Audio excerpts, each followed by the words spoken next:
बड़ी खबर सामने आ रही है भगोड़े नीरव मोदी को लेकर। नीरव की भारत वापसी का रास्ता साफ हो चुका है। यूरोप में आखिरी मुकदमा नीरव मोदी हार चुका है। मानवाधिकार कोर्ट में चल रहा था यह पूरा केस और इस आखिरी केस में भी उसे हार मिली।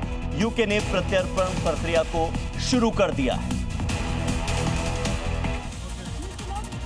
2019 से लंदन की जेल में बंद नीरव मोदी के पास अब ब्रिटेन में सभी कानूनी रास्ते बंद हो गए हैं। यूरोपियन कोर्ट से भी कोई राहत नहीं मिली, जिसके बाद यूनाइटेड किंगडम की सरकार ने नीरव मोदी को भारत भेजने की प्रक्रिया शुरू कर दी है। नीरव मोदी को भारत वापस लाने के लिए सीबीआई ईडी काफी लंबे समय से प्रयास कर रही थी, क्योंकि नीरव मोदी पर पंजाब नेशनल बैंक के साथ मिलकर कई हजार करोड़ रुपए की धोखाधड़ी करने और उससे जुड़े मनी लॉन्ड्रिंग जैसे गंभीर आरोप हैं, जिनकी जाँच के लिए उसे भारत लाने के प्रयास जारी है।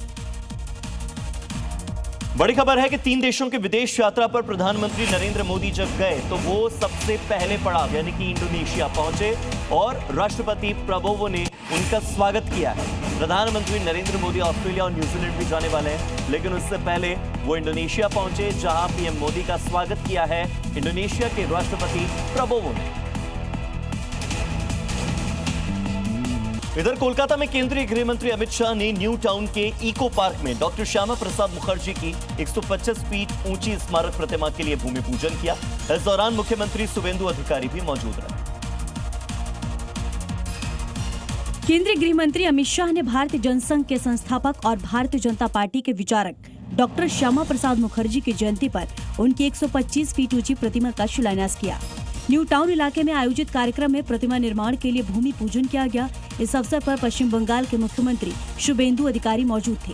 डॉक्टर श्यामा प्रसाद मुखर्जी की जयंती पर पीएम मोदी ने उन्हें नमन किया, श्रद्धांजलि अर्पित की और कहा कि आज देश और पश्चिम बंगाल की धरती अपने महान सपूत और देशभक्त भारत की अखंडता के लिए समर्पित व्यक्ति का श्रद्धापूर्वक स्मरण कर रही है।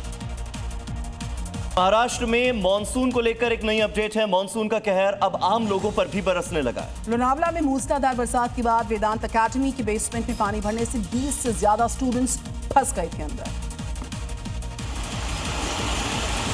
लोनावला में लगातार भारी बारिश की वजह से कई इलाके जलमग्न हो गए। मालवली गांव में अचानक आई बाढ़ का पानी वेदांत अकेडमी में घुस गया, जिससे विदेशी नागरिकों के साथ ही 20 से ज्यादा छात्र अंदर ही फंस गए।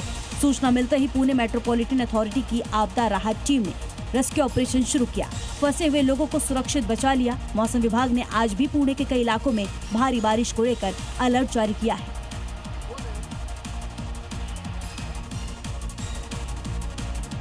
तो पुणे के मेजर इंडस्ट्रियल रीजन्स में इस वक्त जो बाढ़ का कहर है, उसको लेकर एक खबर सामने आ रही है। एशिया के बड़े इंडस्ट्रियल इलाकों में से एक है चाकन और MIDC, जो कि इस वक्त पूरी तरह से पानी में डूबे हुए हैं। तस्वीरें देखिए।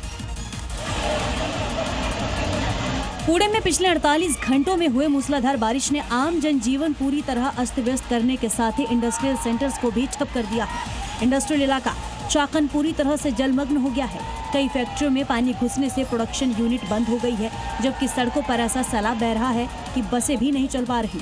गांवों के रिहायशी इलाकों में सोसाइटी कैंपस और पार्किंग एरिया जलमग्न हो गए हैं और अगले कुछ ही दिनों तक पुणे में ऐसे ही मौसम रहने की उम्मीद है, जिसको देखते हुए लोगों को सावधान रहने की अपील की गई है।